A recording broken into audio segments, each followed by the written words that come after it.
welcome back to Bandwagon fans. This is a live stream. I'm Jeff. Jason. And we are going to be talking about Mandalorian Season 2, Episode 1. So I've got the headphones on right now just because I'm kind of doing double duty as producer and actually on the show. So I'm just making sure the audio sounds pretty good. I'm just hanging. Yeah.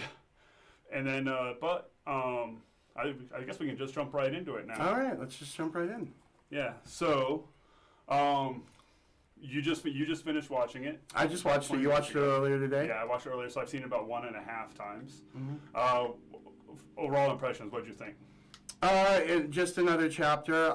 It started out with him visiting, like, kind of a gangster type, in a setting that's like underground fighting. So reminded me of a lot of those movies like Bloodsport. Yeah. You know, where they have the underground. But saw two Gamorreans fighting that looked like MMA fighters. They were really fit looking. Yeah. So I mentioned earlier that I was going to bring that up, and it's when we, probably the biggest issue I have with this show right now. There's two big issues. One of them is there's just a lot of details that are off-putting. And we're just going to kind of free flow whatever our thoughts are as we go through the show. The Gamorrean guards, when I was watching it, they had skinny legs. Yeah, they were like kind of proportioned thinner, like in general. Yeah, and there was even a shot where it was a close up on their legs, and I'm like, that looks like my legs. Well, Gamorrean guard. You figure these Gamorreans are being used for fighting for money. Yeah. So they're getting that Tatooine juice. Yeah. Steroid juice, whatever the Star Wars equivalent of steroids or enhancement drugs, I'm guessing. Or it's shot like a TV show, and they don't have the budget to really pay attention to those little details. But throughout the whole show, there were just I thought little Gamorreans details. were genetically, disposed to be overweight. I don't know. But I think Jabba the Hutt just didn't care as long as they were expendable. Right. But it was like a skinny guy in a fat suit, like a bad fat suit, because the legs gave it away. It's the same kind of effect like when it's like when you buy a Gamorrean guard Halloween costume at Spirit. Yeah, or it's like when people are talking about like the de-aging process in like Captain Marvel, okay, and how you could tell that Samuel Jones, even though he looked younger, he still moved like an old man. Oh, okay. They said the same thing. I didn't watch the movie, but they said the same thing about De Niro. Yeah. Was that the movie? What was the name of the movie where he was? Whatever. Yeah. Okay. Well, yeah. I guess when they're moving, it's a lot harder because there was even kind of subtle, like in Rogue One with Tarkin. Yeah. Because he was moving, but you didn't get it like as much like say with Robert Downey Jr. in Civil War because it was just a lot of him just kind of standing still and leaning. Yeah. And so through the Mandalorian, there was just little moments like that just kind of took me out of it. Oh, is that right? Yeah. So there was that one. There was a couple others. We'll get into it later on. Okay, well, so basically he wants this guy's help to go find another Mandalorian to help him. And he heard that this guy knew of another Mandalorian. And the only way he wants to make a deal is basically for his armor. He wanted to make a bet on the fight. Right. And he wanted to bet his Beskar armor, which is known throughout the galaxy as being one of the most precious materials right now. It's like he even makes the comment it's going up in value every day. It's like, so everybody's aware of it. Everybody's he's on everybody's radar right now. Yeah. Yeah. And he does his little trick with the missiles where they're heat seeking And wasn't that like a big deal in the first season where it's like you're only going to be able to do that once? It was like with the missiles? Yeah. Well, maybe it looks so neat. Yeah. Yeah, Disney's all about show, right? Yeah. So there you go. We got to do that trick again with the missiles. Do that again, John. We got to do that. Yeah. And then, you like what we said, too, with all the little, like, additions, is, like, make sure the child, you just have a little, out of context, just, it almost looks like the scenes with the child, just a little bit, I don't know. It almost looked like they were, like, filmed later and added in. They could have been. Just add more child. It's like the Disney executives sat down and it's like, more child.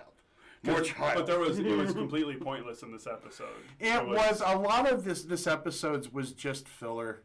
This episode was just to kick off the season. But there was some spoilers that we'll get into. But anyway, so he kind of kills all of these people that he wanted to get some information from, and The next scene, he goes back to the Strangers with Candy gal to get his ship worked on that we saw in the season 1. I forget the actress's name. I forget. Oh, let me look it up for you real quick while you're talking. And of course, she's just loving all the child and adorable. And she makes a comment that, if it ever has a litter, to give me one. And that would be good. If I was this guy, I would just take up with the child and just get litters going. If he ever finds another one, just mate it.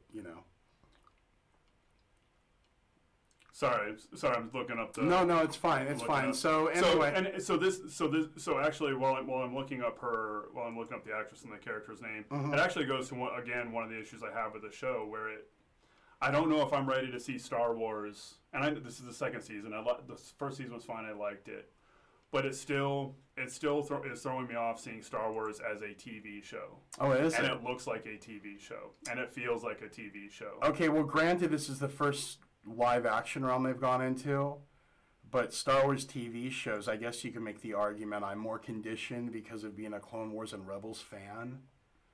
But those were animated. I took them serious. They were canon.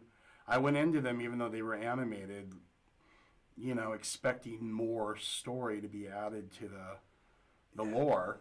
Yeah, but you know what I mean. Yeah. But with this, and I'm still trying to find the actress's name. I'm sorry. No, it's okay. But she's not a big film person, and she looks small. She looks like she'd be fine on a TV show, but she doesn't have the stature. She doesn't have the presence. She doesn't have the voice. She's a TV actress. Strangers with Candy. I can't remember the other thing she was in, but she's well known. Yeah. Mm-hmm. Well known, except apparently not to us. Oh no, I watched Strangers with Candy when it was on. I was a fan. Stephen Colbert was on that show. Yeah, so it's just one of those things that just like, when you see a Hollywood production, it has a certain aesthetic, it has a certain feel, it has a vibe. Yeah. Well, you made the comment that it's hard for you to tell what's fake and what's on location. Well, that's kind of blended together. That's actually and you were trying to figure it out. Well, that's actually the one thing I love about the show. That's the high point. Is I want to know more about the behind the scenes. So basically, for most people probably know this, but if you don't know, a large portion of the Mandalorian is shot on a new type of studio where instead of using green screen, they're using LED. Mm-hmm. So basically, they've shot the background or it's a computer animation.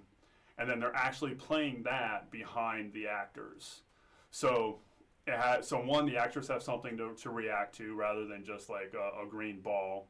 You don't get the clipping that you get with green screen.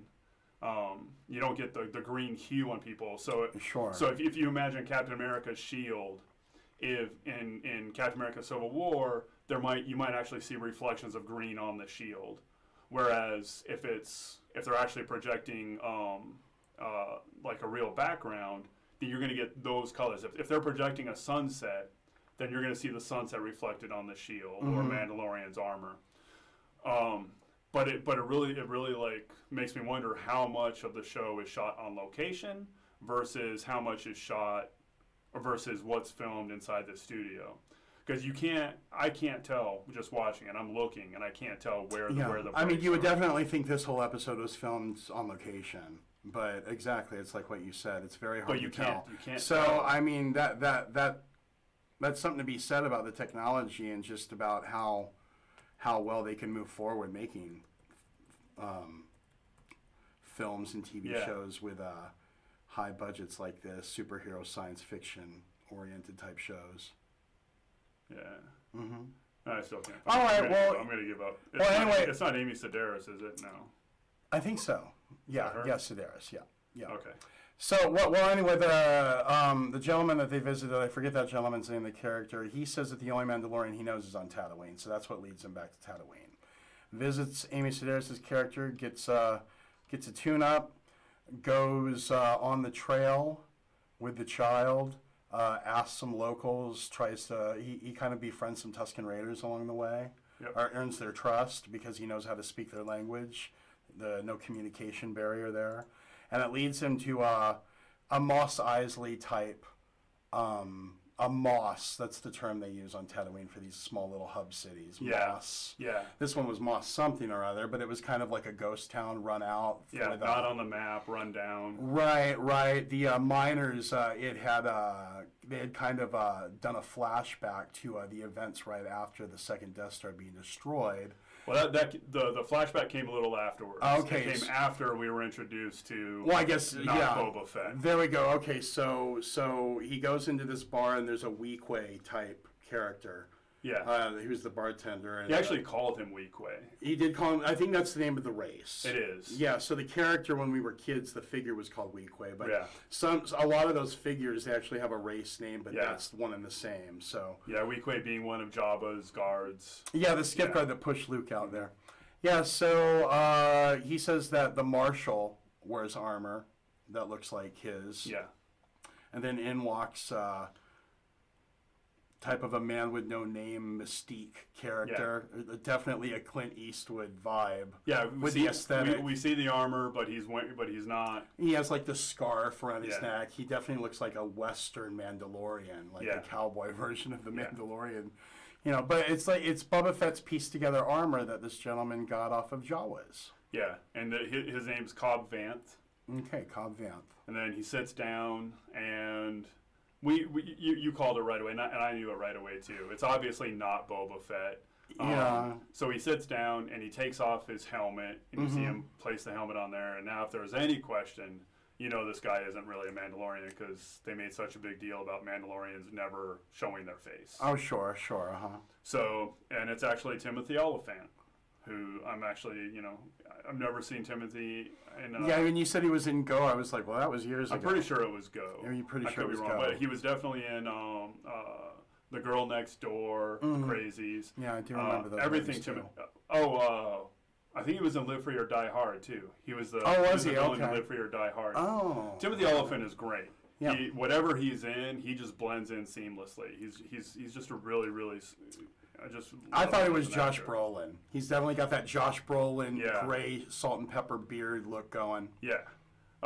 It took me a second to place who he was because he looked really different with the beard. But anyways, yeah. So it's Timothy Oliphant, and then Well, they basically they sit down. And he's basically, I want your armor, and he was telling them. He explains what happened to the town. Yeah. Is this the scene with the Death Star? Did we get to So now, yeah. I don't. At some point, they flash back to. I mean, they do flash back to where he's sitting there at the bar with all of his other mates there, and the bartender, the Weequay bartender, that I guess his friendship goes back a ways with them.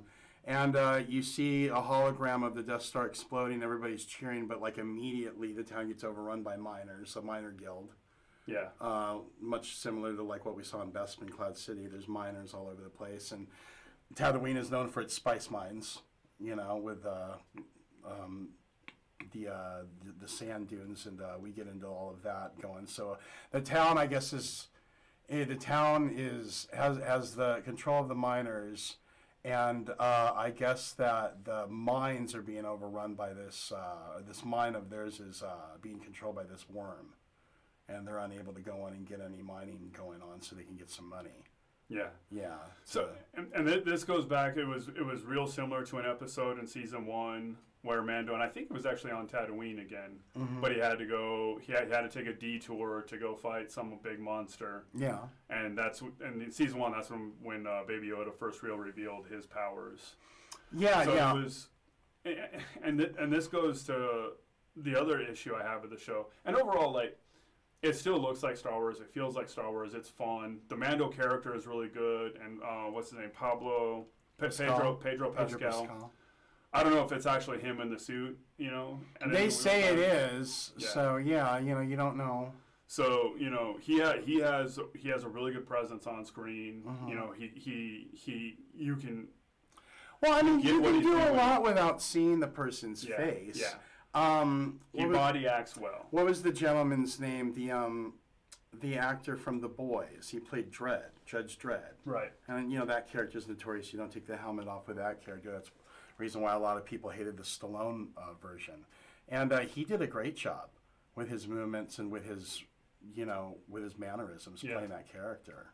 Yeah. So I mean, yeah, you can the pantomiming. You know, when you're really good, acting with your body. You know. Pedro's really good, and I'm down to watch. I'm down to watch Mandalorian and Baby Yoda, the child, whatever, you know. The child with Mandalorian. The problem is, this entire episode was a detour from the main story. And I think you know, like last season, you got a couple of those episodes. I think just shows do that. Not right. So I mentioned earlier that what it reminded me of, but I wanted to say for this, it reminded me of the episode of South Park where we were supposed to find out who Carmen's mom was. Oh, yeah, that was the end of season 1. Yeah, it was a cliffhanger, and then they come back with the greatest episode ever. Yeah. To this day, Not Without My Anus is the greatest episode ever. But for this, we have a story that we've been waiting for almost a year to follow up on, and we've right off the bat we're on some random detour. And it's given they've already announced season 3 and 4 and 5. Yeah, but detour episodes are fine. The filler episodes are fine halfway through the season. Yeah. Starting off episode 1 with that, I gotta be honest with you. I think the reason they didn't put much into this episode was because they felt the payoff was just the greatest payoff they could ever give a Star Wars fan ever. All right. So let's fast forward and we can talk. So basically, so it's like, hey, look what we're giving them. Yeah. So this town is being ravaged by a giant worm. They call it a crate dragon. And immediately I thought Dune, you thought Tremors. I thought Tremors, you thought Dune. I also thought Beetlejuice. Oh. Right? It's just a sandworm, and now they have to go fight it. So it's pretty much just getting two communities together. Yeah, so Cobb to band together to take care of their problem and then maybe learn a little bit about themselves in the process. Cobb Vanth and Mando first go to explore. They realize they can't do it, so they run into Tusken Raiders. Oh, I will say something about his vehicle. It looked like it was it was just a thruster off of a pod racer. Yeah. It looked like Anakin's or a model similar to that. Cobb Vanth with the Boba Fett stand-in with a little side seat that like he customed. And you better believe there's going to be a figure of that with the little, riding this vehicle. Everybody's probably already talking online about, I can't wait for the figure. I can't wait for the vehicle. But I thought that was kind of neat. Yeah. It just further depicts on how this planet is just the inhabitants just scraps together things, and they're very, it's like the Tusken Raiders or the Jawas. They make do with what they got. And they're good at engineering things, to work for them. Yeah, I was gonna look it up. I just didn't have time before we started filming, but I want to say that his pod racer was one of the pod racers from Episode 1. Okay, because it looked an awful lot like the model Anakin drove. Yeah, it looked like it. So yeah, 'cause it wasn't one of the seats; it was one of the front thrusters. Yeah. So yeah. So Anyway, so they run into some Tusken Raiders. The Tusken Raiders are going to help them kill this crate dragon. Yeah, well, first off, they need to get... There was that one scene where the Boba Fett... Well, what's his name? Bob Vanth. Cobb Vanth. And the Mandalorian sat in there with the Tusken Raiders, and they had that kind of like bonding scene where he was refusing to drink their drink and pointing out to like everything he had already done to that point and how like he should be like lucky that they're not killing him right now. I thought it was pretty funny. Yeah, and they were going back and forth with their sign language. The Tusken Raider clan and his most town are the Tuskens are always raiding their town. They're fighting. So Cobb Vanth and the Tusken Raiders aren't getting along. Mando has to intervene. Hey, we all need to work together to fight the crate dragon. Blah blah blah. So he makes the deal with them to give him the armor. If you can stop this worm and get the Tusken Raiders to cooperate with him. So. They made the deal earlier. Yeah. Okay. Right. Right after the first appearance of the sandworm. Right. So Mando says they realize that the dragon is too big for just the Tusken Raiders, so now they're going to bring in the villagers. The villagers don't want to help at first, but they quickly get convinced that it's in their best interest. Yeah, it's kind of like has like kind of a Hobbit feel too, where like they didn't want to cooperate against Smaug and they had to. And then we finally get to the big battle with the villagers, the Tusken Raiders, Mando, Cobb Vanth. against the worm. The worm just and coming that out. actually, and now actually there was some forward momentum to the story. You know, there was actually stuff happening. So that was fun. They have they have the most inane plan to start off with. So initially the plan they came up with was to build a giant trench and fill it with explosives. And then as they lure the worm out, the worm would come over the explosives and they'd blow it up. So many conceivable ways for this plan to go awry. But this is what they ran with. And lo and behold, it went awry. I think they should have just yelled charge, and then when the worm comes back at them, run away, run away. That's the other thing I felt I like. told you it was very Python-esque. Yeah.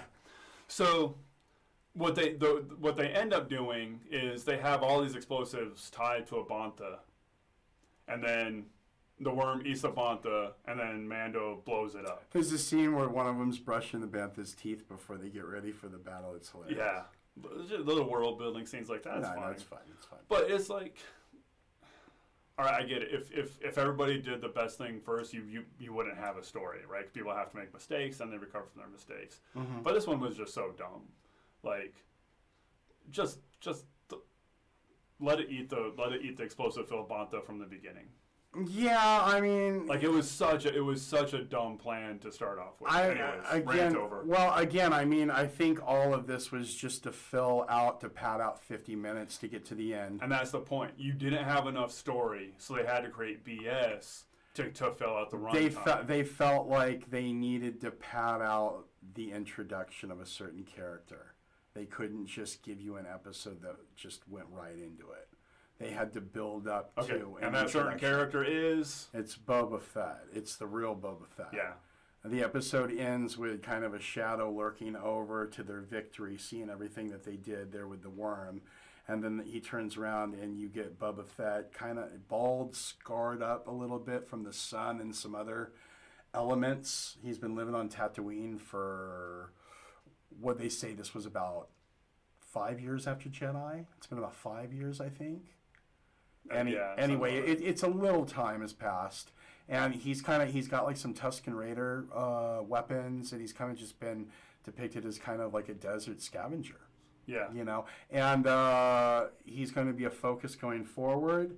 We know that the Mandalorian got the armor, and it's Boba Fett's armor, so you're going to get a confrontation with Boba Fett. And it seems like at least the hype going into this show, especially with Pedro Pascal's future in question here, is I really think they want to introduce as many fan favorite characters as possible just to have backup plans. To take over. Because you got Boba Fett, you got Ahsoka already announced. Season 3, there's the strong rumor about Luke Skywalker and Mara Jade. A very strong rumor. We'll see. But I think that they want to have something laid out to where this show doesn't have to end after 2 seasons. But there's a reason for the show to continue after 2 seasons. Even though it's called The Mandalorian, I think this is just going to turn into the Star Wars show. You know? Yeah. And I don't really think going forward too many fans would be disappointed if it went from Pedro Pascal's character. I forget the Mandalorian's name. He has a name. Well, on IMDb, he's just listed as the Mandalorian. He has a name. I have the figure. Dan Djarin or something.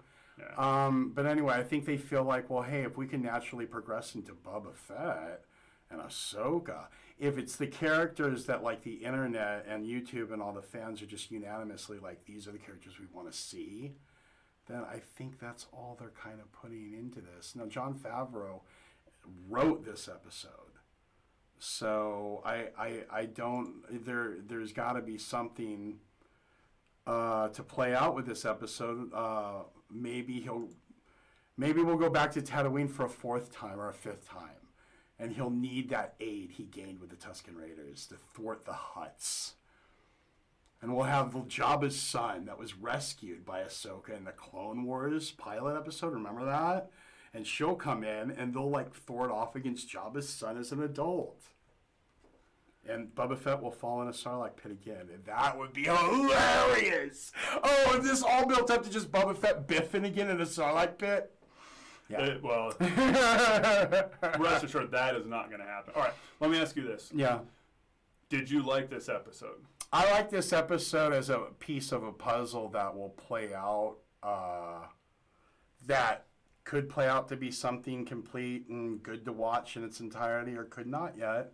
I liked the first season in its entirety. If you try to imagine a world where you weren't a diehard Star Wars fan. Oh, sure. You're not a diehard Star Wars fan. You just watch this episode. Does it hook you and make you want to see what's going on next? Yes, because I love Boba Fett. I am a Mandalorian whore. No, if you don't know that that's Boba Fett, if you're not a Star Wars fan, was there anything you know what's so crazy? Well, yeah, you know what? I think just the mystique of the way the show's presented for me in that lone wolf and cub man with no name format, I think there's just something that will always bring me back to that type of setting. It's kind of like the show Kung Fu, Wanderer. I mean, you know what? I've seen worse shows recently than this one. Yeah. Nothing about this as a regular person would make me crap on it. Well, would I schedule my life around it if it was like a network show I had to be there every week for and I couldn't record it? I don't think I'd go crazy if I missed an episode. Yeah. You could have missed this episode. Yeah, I think really the strength in a lot of these shows and why they're only 8, 9 episodes, 10 episodes is because they're meant to be binged.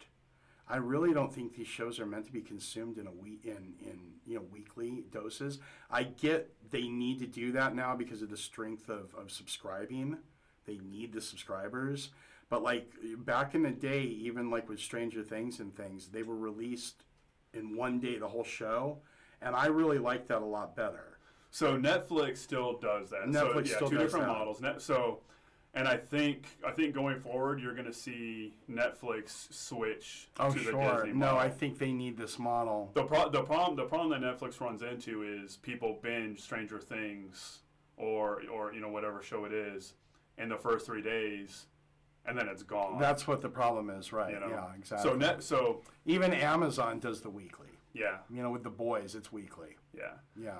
So for me, and again, I have confidence. I have faith in Jon Favreau. I have confidence in him. And I'm a lot more positive about the Disney Star Wars stuff than you are. But this episode, if I was just walking in and watching this, I'd be like, I have no clue what the story is. Episode 1 is supposed to introduce the story, and they mentioned briefly.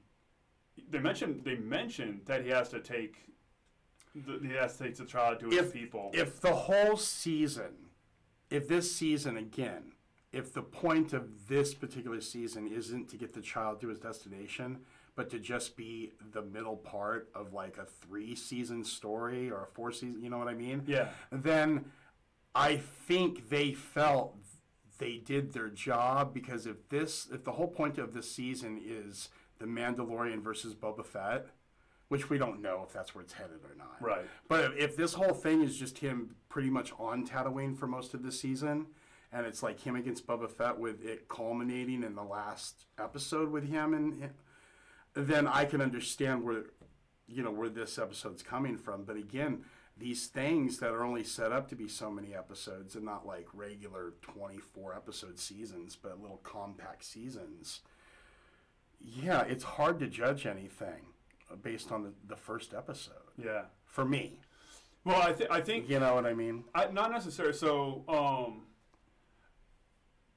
going to go back to what I think is one of the best premiere episodes of any TV show ever. Actually, there's a couple of them, but I'm going to go with The Shield. The Shield introduced you to all the characters, introduced you to the central conflict, and then left you with a hook at the very end that made you go, holy crap, I need to see what's going on. And every season starter did that? No, well, every season had something, but I'm talking about but from the beginning you knew what was going on. Well, and there was a hook. This episode, there was the hook at the end with Boba Fett, but the whole episode felt like. How is Jon Favreau approaching this and everybody involved? I don't know. Are they approaching this like this is even the beginning of a season? Or are they just approaching this? If you noticed, it started out with season 2, episode 1, chapter 9. Right. So I don't think this is meant to be the beginning of anything. I think this is just meant to be. They're just doing so many a year. But I think ultimately this Mandalorian is going to be. It's not going to be a season thing. It's going to be a chapter from 1 to the end. So that for as a viewer that creates a problem because now there's this huge gap in time.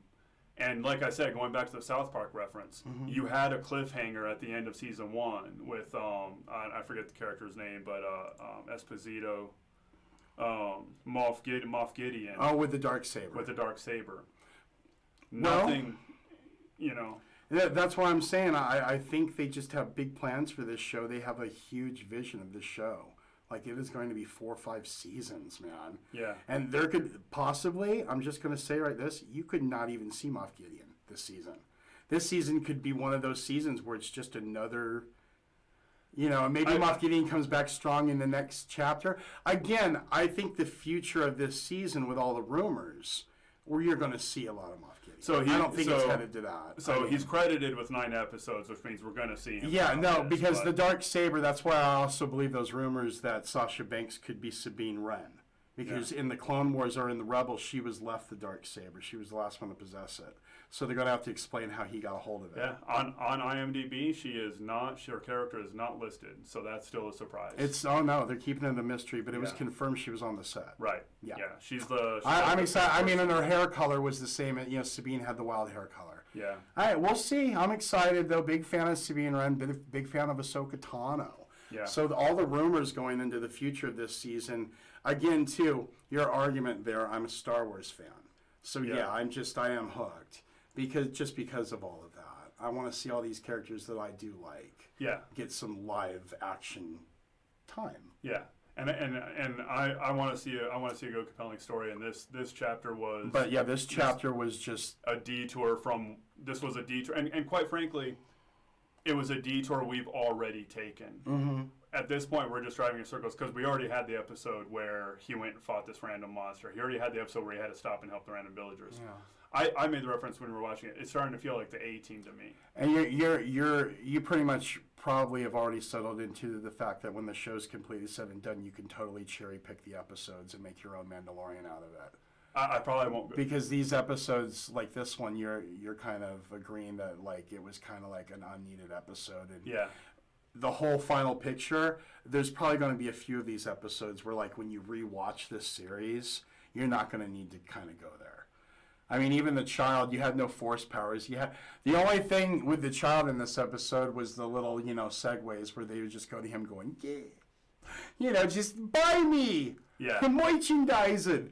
It reminds me of the Spaceballs doll. It so does. Do you remember that scene? Oh, yeah. Where he goes, may the Schwartz be with you. It was adorable. Yeah. Merchandising. It's what it reminds me of. I saw the dolls in the store and I'm like, that's the Schwartz. It's the yogurt doll, So, and speaking of the child, completely wasted in this episode. It's just, if you're looking for further child story, you're not going to get it in this episode. You're just going to get the cutesy moments that'll make you want to go out and buy the plush. Yeah. Or the pop or the whatever. So. Or the interactive $100 doll that talks to you. You can get that one too, Jeff. I'm actually surprised I haven't bought it because I love Baby Yoda. No, you get the interactive one. He goes, yeah, you can feed him and everything. I think he even poops. Yeah. It's like Baby Yoda alive. So I will rectify that before next. Sure. We'll wait for them to go on clearance. They're loaded. The shelves are stocked. Yeah. I'll let you know when the clearance happens. So anything else stand out to you about this episode? No, just eagerness. Again, my point of these shows and why I don't really subscribe to the network. You have the subscription. We've decided to do this on a weekly basis, which I'll be tuning into the episodes in that way. The first season, I waited for it to be done. Yeah. I kind of like it better when I can just watch the whole thing. For better or worse, like in the case of American Horror Stories, I binge watched that Apocalypse season. It was a waste of time. But I still like it. Because even if it's a waste of time, you know what I mean? You're not waiting 10 weeks for the waste of time to get over with. Well, that's so I don't watch. I avoid TV shows like a plague. Yeah, I mean, because I've been burned too many times. Whether it was Heroes, Jumping the Shark. oh god, Alias, Heroes was the worst. Alias. Alias was did that? I never finished out Alias. So Alias, yeah, you never finished out because it started fucking sucking. Yeah, like they Dark Angel. Dark Angel only lasted 2 seasons. Yeah, but I liked that one, boy. Yeah, Dark Angel only lasted 2 seasons, and they totally set it up for a 3rd season. Well, that was John Carpenter, though, I think, wasn't it? No. Wasn't somebody involved with Dark Angel? No, it was No? oh my god, Titanic guy. Oh, James Cameron. Yeah, James Cameron. What am I thinking, Carpenter? And I think he was loosely involved with it. About as involved as he was with the last Terminator film. Yeah. He swore by it. Anyways, so I tend to avoid these shows until I'm actually kind of like you, until they've wrapped, until they're done, and it's like Breaking Bad. I didn't watch Breaking Bad until it was over. Oh, is that right? And then I binge watched all. That was back in the day where That was back in the day where I followed the show weekly. Yeah. And yeah, Breaking Bad drove me nuts. Game of Thrones would drive me nuts. They would drive you nuts. Yeah, because The Shield drove me nuts when I was. I never watched The Shield, but everybody claims it's one of the best shows ever made. The Shield what kept you going.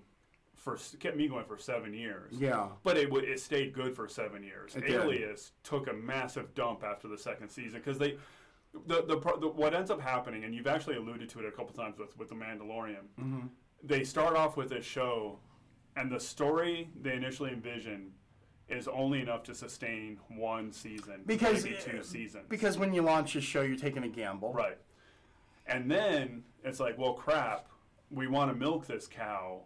So they have to keep redoing what worked the first time. The issue with Alias was, the good guy became the bad guy became the good guy so many times, and they had to keep resetting, and then the same switcheroo later on, and then reset, double cross, reset, double cross. So I'm worried with Mandalorian that they don't have a story to sustain 2 or 3 seasons. I'm worried about Disney's future putting so much faith in aesthetics. Because a lot of times, they don't really go in caring about the story, and it's just based on who's in control that you get a good story. Well, I mean, what I'm saying is I think all Disney cares about is selling the child. And it's like they burn out a property, it's a merchandising, Yeah. So I think, it's like what I said, it's like the child scenes kind of it looked added. Like one of the executive producers saw the episodes, like, we need more child. Yeah, it was almost always. You're right. It was almost a cut. And they need to watch that. It was almost a cut to a close up. He wasn't really, other than the very first scene during the fight scene, he wasn't actually interacting with anything going on. He wasn't integral to the story. He could have been left with the girl. No, that's my thing. It's like he didn't leave her with the woman because season 1 she got attacked. Remember? So that was kind of an inside thing you had to... So it's Amy Sedaris. Yeah. Her character's name is, I give up, Peli Motto. That's what I got, though. He took the child with him because in season 1, when he left the child with her, she wasn't responsible enough. Yeah. So I kind of got that as like a little joke. Yeah. And it's like, I can't leave her. I can't leave the child with this woman. But then there was nothing it's Baby Yoda, man. He could have wiped out that crate dragon with a snap of his fingers. So why you really think Disney's going to give you the good stuff right away? Then why have him? Then leave him with Peli Motto. If you're not at this point, couldn't Baby Yoda have just risen that, wore him up, and and it would have given us something to cut to that actually propelled this. Okay, we mentioned the flashback earlier with Cobb Vanth and his flashback, totally unnecessary. And it was again, that's not the story. Why are we wasting time? Because they want to connect anything they can to the original trilogy. But that time would have been better served with Baby Yoda, with Peli Motto, and a separate adventure. So that you have. This show's going to slowly turn into the things that have proven to sell in the past. That's it. How many freaking references to Womp Rats were there? That's where you're going. I counted that's where 5. you're going. That's where you're getting Boba Fett and Ahsoka and Luke eventually, and all the Tusken Raiders and Banthas and our familiarities. R5D4 and Tatooine, in the It's like it seems like they go somewhere else and they go back to Tatooine. It's the reoccurring location that connects it to all the other movies. 5 times they either showed a Womp Rat or somebody mentioned Womp Rats. And I used to both have Womp Rats back home. Yeah. Anyways, so for all I've been crapping on it, I did enjoy the first season. I'm looking forward to the rest of the second season. I just really wish they would get the ball rolling. When I went to episode 8 and before episode 9 came out, I kind of had this attitude for a few months that I'd wait for episode 9 before I had a final opinion. Yeah. I never saw episode 9. But you know what? This is free. You pay for Disney Plus. I'll be here every week. I do want to see where this goes. Yeah. Right, and I want to see the Boba Fett stuff and how it plays out.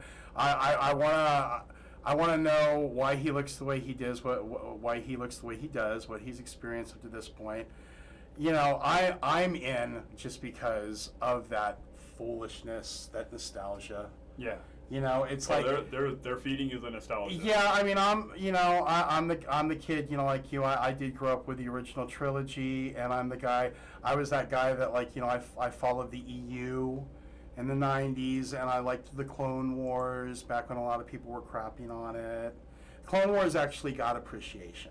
I think maybe 3 or 4 seasons, like right before it ended, it was starting to come around to a lot of people. So. I like this. I like that it's kind of familiar to me. I mean, with me, Star Wars was always something I was waiting around for a continuation of. For me, it's not really about completely new reinventing of anything. I'm just one of those people, but I'm a 40-something-year-old white guy, so what does it matter? Yeah. And for me, so one thing we disagree on, and we're not going to talk about it because we live together and we don't want to kill each other. But over, we're fine now. Seriously, we are fine. Yeah. So I actually really I like the new stuff. I love the Last Jedi. You do. Rise of Skywalker was a dumpster fire. I mean, yeah, I never saw Rise of Skywalker. But I do like these new stories, and I want to see the Star Wars canon. I like the idea of an actual Western being shot in the Star Wars universe. Right? No, definitely. We're the same on that. I would love to see a show where it's like a sitcom set in the Star Wars universe. I'd love to see a fucking dating show in the Star Wars universe. I think all that stuff would be great. You're pissing off a lot of people right now, Jeff. You need to watch it. No, but just, hey, we know you like this thing, so here it is again. I mean, did you like that fan-made movie that came out back in the 90s, Troops? It was a parody of Cops. No. Did you get a kick out of that? No. I mean, you're talking about the dating game and stuff, so I was just wondering. Oh, I didn't see it. I don't. Oh, okay, no, it was pretty fun. But I did love Hardware Wars. Oh, of course. We grew up with that. Yeah, Hardware Wars, we love that. Yeah. So. Fluke. Yeah. So, anyways, we got 7 more episodes. We hope we're going to be doing this every week, and then this will probably be something we do every Friday. So after The Mandalorian, it's going to be probably a couple weeks break before we see WandaVision. Sure. Which I'm totally stoked about. Yeah, talking about like how you like to see Star Wars go in some weird direction. That's where WandaVision's going. Stoked about this one. So, yeah, and if it's anything like the House of M storyline, I'm going to be intrigued that Wanda's getting some good story. Yeah. So I'm, where you are with Star Wars is where I've been with the MCU with Marvel. You know what? And you told me like a few weeks ago you came in with the first Guardians movie. It's so weird because when we first rekindled again and we started hanging out again, you were so into the movies. And I'm like, oh, this guy jumped in. He got the hankering with the first movie. No, he was just addicted. I came in late, but I came in hard. Yeah. So, anyways, so thanks for watching. We're going to go and wrap this up here in a moment. And like I said, every Friday, 6 o'clock Arizona time. It's 9 o'clock Eastern time. Obviously, it's a spoiler-filled show. We're assuming we've watched the latest episode. If not, you can always come back and see it later. And we ruined it for you. Although, if you're watching me say this, you've already watched it, so why am I even saying all this? But go ahead and like and subscribe to keep up with all of our live streams. And I will be going back to reviewing movies now that a few more movies are trickling into the theater. So like and subscribe to the channel to stay up on top of everything we're doing. And I got SmackDown to watch. We have, yeah. So on Mondays, every Monday we do game night. Jason and Waylon are play a game and talk about some of the strategies involved in whatever the game is. The last couple weeks it's been unmatched, and every Tuesday going forward is going to be Jason and Cecil Smith doing a recap of the week's wrestling. Oh, I'm excited. And yeah, it's going to be good doing it on Tuesdays because we'll be going fresh in from watching Impact. If you're an Impact Wrestling fan, me and Cecil are big Impact fans. Not a lot of channels out there discussing things that are non-WWE, AEW related, so make sure you tune in if you want some news and some talk about other wrestling companies that are non-WWE. Yeah. So awesome. So Monday night, game night, Tuesday night, wrestling, and Friday night, we're going to be we'll be talking about the latest Disney Plus TV show, Mandalorian for the next 7 or so weeks, and then WandaVision after that. So thanks for watching, and get on the bandwagon. Happy trails.